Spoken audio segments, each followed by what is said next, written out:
పెళ్ళైనా పండగైనా వేడుక ఏదైనా పట్టుచీరల ప్రత్యేక వేదిక వారాహి సిల్క్స్.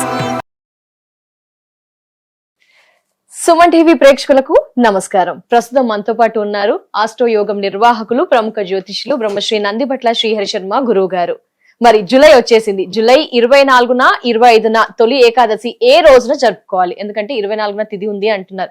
మనలో అయితే కన్ఫ్యూజన్ ఉంది కదండి, ఆ కన్ఫ్యూజన్ కి క్లారిటీ ఇచ్చేస్తారు గురుగారు. మరి ఆ రోజు ఉపవాసం చేయాలి, ఏం చేయాలి, అందరూ కూడా ఆ తొలి ఏకాదశిని ఏ విధంగా సద్వినియోగపరుచుకొని మెరుగైన ఫలితాన్ని పొందవచ్చు అనే వివరణ గురుగారు ఇస్తారు.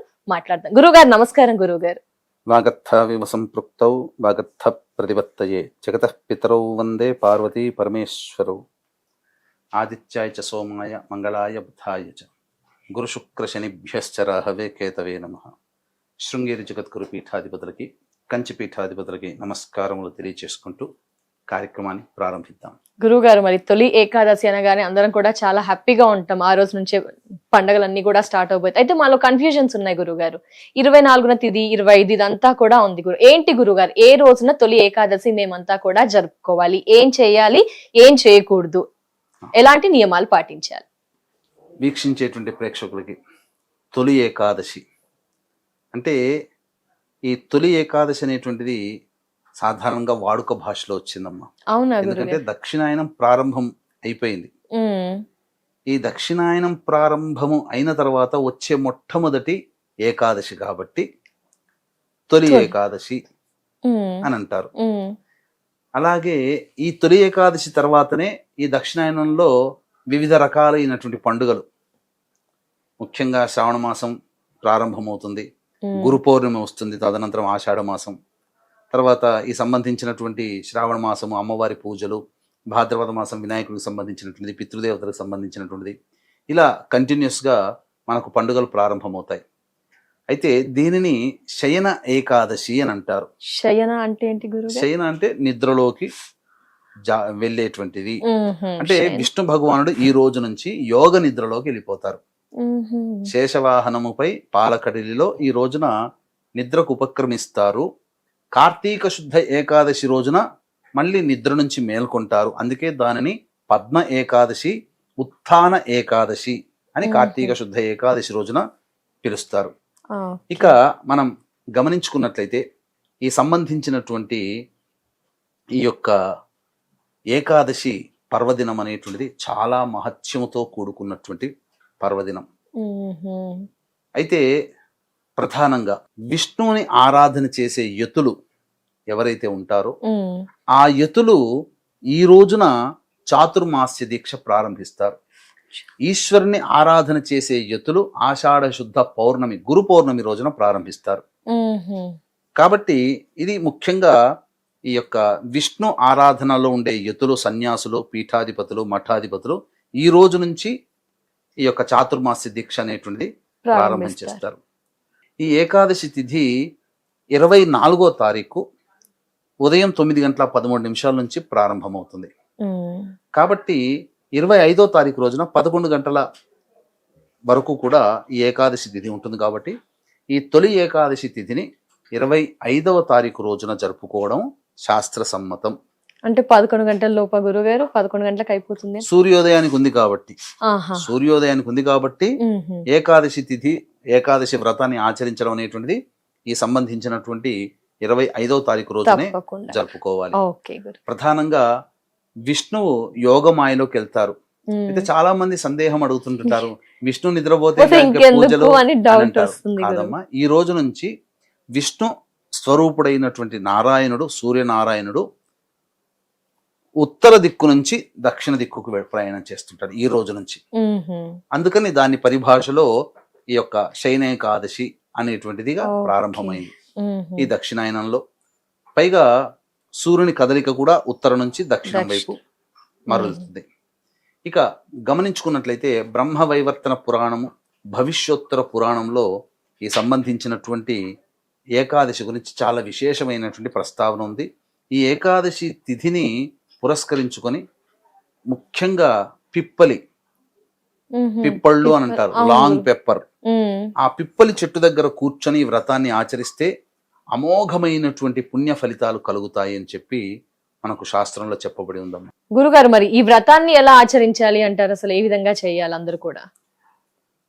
ప్రధానంగా ఈ వ్రతాన్ని ఆచరించే క్రమంలో ఈ రోజున విశేషంగా రైతులు కానీ, ఇంట్లో కుటుంబ సభ్యులు కానీ, దేవాలయాల్లో కానీ ముఖ్యంగా ఈ రోజున పేల పిండి అనేటువంటిది ప్రసాదంగా ఇస్తారు. ఎందుకనంటే ఈ యొక్క ఉష్ణోగ్రతలు ఎక్కువగా ఉండి ఒక్కసారిగా మార్పు చెంది తగ్గిపోతాయి కదా ఆషాఢ మాసంకి వచ్చేసేసరికి. మారినప్పుడు శరీరంలో వేడి తగ్గుతుంది అనే ఉద్దేశంతో జొన్న పేలాలు, బెల్లము, ఇలాచి, యాలకులు అంటారు, వాటిని బాగా పిండి చేసి ఆ పిండిని ఈ రోజున రైతులు, అలాగే కుటుంబ సభ్యులు మరియు దేవాలయంలో వచ్చే భక్తులకి ప్రసాదంగా పంచిపెడతారు. ఈ రోజున పేల పిండి తినమని శాస్త్రం చెప్పబడి ఉంది. కాబట్టి జొన్న పేలాలు వీటిని చెప్పిన విధంగా బెల్లం, ఇలాచి పొడి వేసి దంచి పొడి చేసి ఈ రోజున అందరూ కూడా స్వీకరించాలి. అయితే ఈ ఏకాదశి వ్రతాన్ని గురించి ముఖ్యంగా మనకు చెప్పినటువంటిది శ్రీకృష్ణ భగవానుల వారు ధర్మరాజుకి వ్యాసుడి సాక్షిగా ఈ యొక్క వ్రత విధానాల గురించి, అందున తొలి ఏకాదశి గురించి చాలా గొప్పగా చెప్పడం జరిగింది. వీక్షించేటువంటి ఆ కథ ప్రేక్షకులు కూడా మనం కథను తెలియచేద్దాం. ప్రేక్షకులకి సంబంధించి తొలి ఏకాదశి సందర్భంగా మన పీఠం ఆధ్వర్యంలో గత వారాహి నవరాత్రుల సందర్భంగా వారాహి అమ్మవారి పూజ చేసుకున్న వాళ్ళకి, పూజ చేసుకోలేకపోయామని బాధపడేటువంటి వాళ్ళకి, అలాగే అమ్మవారి యొక్క సంపూర్ణ అనుగ్రహం అందరికీ అందించాలనే సదుద్దేశంతో రాత్రి 9 గంటలకి మన పీఠమాధ్వర్యంలో మీ జాతకరీత్యా కలుగు విద్య, వివాహ, ఉద్యోగ, దాంపత్య, అనారోగ్య సమస్యల నివారణకి, అలాగే శత్రు సమస్యలు, కోర్టు సమస్యలు, ప్రయోగ బాధలు, నరదృష్టి, నరఘోష, భూ సమస్యలు, గృహం కట్టుకోవాలి, ఇల్లు సొంతం అవ్వాలని కోరికతో, ఆర్థిక బాధలు, వ్యాపార బాధలు ఉన్నటువంటి వాళ్ళకి, మరియు మేష, మిథున, కర్కాటక, సింహ, కన్య, వృశ్చిక, ధనుస్సు, కుంభ, మీనరాశిలో జన్మించినటువంటి వారికి దోష నివారణార్థమై మన పీఠమాధ్వర్యంలో వారాహి, ప్రత్యంగిర, బగళాముఖి, రాజశ్యామల, ధూమావతి హోమాదులు జరిపించి శక్తిపాతము చేసినటువంటి వారాహి మాల అందివ్వడం జరుగుతుంది. అవకాశం ఉన్నటువంటి వాళ్ళు స్క్రీన్ పై కనిపిస్తున్నటువంటి నెంబర్కి కాంటాక్ట్ చేసి ఆ 25వ తారీఖు రోజున రాత్రి 8 గంటల లోపల మీరు గోత్రనామాదులు నమోదు చేసుకోవచ్చు. ఇక గమనించుకుంటేనమ్మా, ప్రధానంగా ఈ యొక్క వ్రతాన్ని ఆచరించినటువంటి వాళ్ళు అంబరీషుడు, మాంధాత, గొప్ప గొప్ప చక్రవర్తులు, హరిశ్చంద్రుడు ఇట్లాంటి వాళ్ళు ఉన్నారు. ఒకానొక సందర్భంలో మాంధాత పరిపాలిస్తున్నటువంటి, మాంధాత అంటే రాముడి వంశక్రమంలో చాలా పైవాడు. ఈ మాంధాత పరిపాలిస్తున్నప్పుడు దుర్భిక్షం ఏర్పడింది. కాబట్టి దీన్ని రూపుమాపాలంటే మొట్టమొదలు ఆ దేశానికి మొదటి పౌరుడు రాజే కదా, అందుకని రాజు నడుం కట్టాడు. అంటే ఈ యొక్క తొలి ఏకాదశి అనేటువంటి యొక్క వ్రతాన్ని నియమనిష్టలతో పాటించడం ద్వారా ఆ యొక్క సంబంధించినటువంటి రాజ్యంలో దుర్భిక్షములు అన్నీ కూడా తొలగిపోయాయి. కాబట్టి ఈ ఏకాదశి వ్రతాన్ని ఆచరించడం, ఉదయాన్నే ఏకాదశి తిథి ఉంటుంది కాబట్టి సూర్యోదయం కంటే ముందే నిద్రలేచి కాలకృత్యాదులు తీర్చుకొని చక్కగా ఉదయిస్తున్నటువంటి సూర్యుడికి నమస్కారం చేసి 3 సార్లు సూర్యునికి అర్ఘ్యం ఇచ్చి, తదనంతరం సూర్యాష్టకం 6 సార్లు పారాయణం చేసి ఇంటికి వచ్చి లోపల పూజా మందిరంలో లక్ష్మీ సమేత విష్ణు చిత్రపటానికి పూలమాల వేసి ఆవునేతితో దీపారాధన, అలాగే తులసి చెట్టు దగ్గర ఆవునేతితో దీపారాధన చేసిన తర్వాత విష్ణు సహస్రనామ పారాయణం చేయాలి. ఆ రోజంతా కూడా ఓం నమో భగవతే వాసుదేవాయ అనే నామాన్ని ఇక ఉచ్చరిస్తూ ఉండాలి. సాయంకాలం ఉపవాసంలో ఉన్నట్లయితే పాలు, పండ్ల పదార్థాలు ఈ చెప్పినటువంటి ఈ రోజున పేల పిండిని ఖచ్చితంగా తినాలి. పాలు, పండ్ల పదార్థాలు తీసుకోవచ్చమ్మా. ఇక తదనంతరం ఈ యొక్క ప్రదోషకాల సమయానికి మళ్ళీ ఉపవాసం నియమంలో ఉంటారు కదా, స్నానం చేయకూడదు నియమం.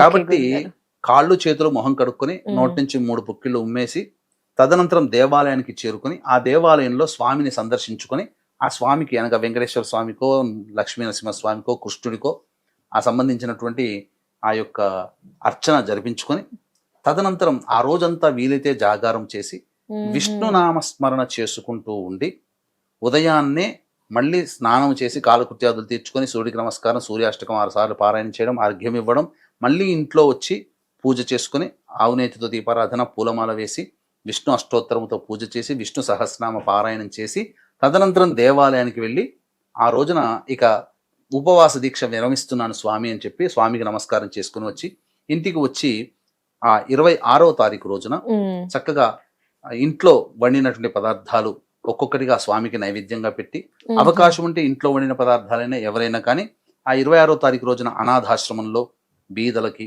వృద్ధులకి పండ్లు, ఇతర పదార్థాలు, మానసిక శారీరక వికలాంగులకి ఏదైనా పదార్థాలు, తినే పదార్థాలు వారికి అన్నదానం చేసి ఇంటికి వచ్చి కుటుంబ సమేతంగా భోజనం చేస్తే ఆ సంబంధించినటువంటి వ్రతము పూర్తి అవుతుంది. ఈ వ్రతం వల్ల సాధారణంగా మానవుడికి విష్ణు యొక్క అనుగ్రహం కలుగుతుంది. విష్ణు యొక్క అనుగ్రహం కలగడం వల్ల సకల శుభాలు కలుగుతాయి.